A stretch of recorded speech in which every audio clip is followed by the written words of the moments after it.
நமஸ்காரம்.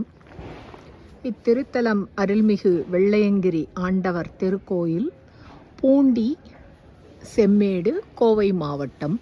மலையேறும் பக்தர்களுக்கு கொடுக்கப்பட்ட அறிவிப்பு: 10 வயதிற்கு மேற்பட்ட 60 வயதிற்கு உட்பட்ட ஆண்கள் மட்டுமே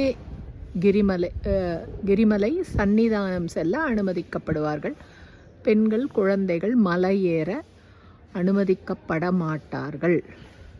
மேலும் உயர் அல்லது குறைந்த இரத்த அழுத்தம் உள்ளவர்கள், சர்க்கரை நோய் உள்ளவர்கள், ஆஸ்துமா, மூச்சுத்திணறல், நரம்பு தளர்ச்சி மற்றும் வலிப்பு நோய் உள்ளவர்கள் கண்டிப்பாக மலை ஏற அனுமதிக்கப்பட மாட்டார்கள். அவரவர் உடல் நலனில் அக்கறை கொண்டு பாதுகாப்பு கவனத்தில் கொண்டு கிரிமலை செல்ல அறிவுறுத்தப்படுகிறார்கள். ஒவ்வொரு ஆண்டும் பிப்ரவரி முதல் மே மாதம் வரை மட்டும் அனுமதிக்கப்படும். மலை ஏறுவதற்கு கட்டணம் இல்லை. நன்றி, நமஸ்காரம்.